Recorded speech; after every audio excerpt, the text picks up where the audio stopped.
السلام علیکم ورحمۃ اللہ وبرکاتہ۔ دوستو، میں ہوں مسعود اور آپ دیکھ رہے ہیں مذہبی اصلاح۔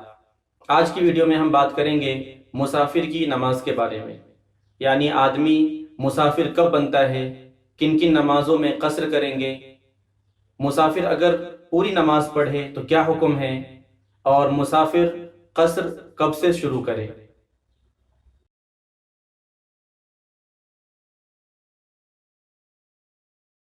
دوستو، جب کوئی شخص 48 میل تقریباً 78 کلومیٹر سفر کرنے کا ارادہ کر کے آبادی سے باہر نکلے تو وہ شریعت کی نظر میں مسافر ہو جائے گا، چاہے یہ سفر گھنٹوں میں طے ہو جائے یا منٹوں میں۔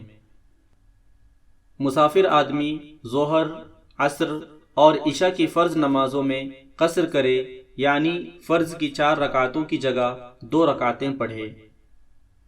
فجر، مغرب اور وتر کی نمازیں اپنی حالت پر پڑھی جائے گی۔ سنتیں پڑھنے کا موقع ملے تو پوری پڑھے، اگر موقع نہ ہو تو سنتوں کو چھوڑنے کا اختیار ہے، البتہ فجر کی سنت کا اہتمام کرے۔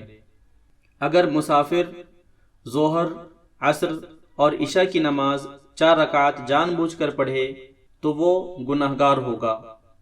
اگر بھول کر 4 رکعت پڑھ لیا اور دوسری رکعت میں بیٹھ کر تشہد پڑھ لیا ہے تو 2 رکعتیں فرض ہو گئی اور 2 رکعتیں نفل ہو جائے گی، البتہ آخر میں سجدہ سہو کرنا واجب ہوگا۔ مسافر جب تک کسی جگہ 15 دن ٹھہرنے کی نیت نہیں کرے گا اس وقت تک قصر کرتا رہے گا، اور جب کسی جگہ 15 دن ٹھہرنے کی نیت کر لے تو اس وقت پوری نماز پڑھے گا۔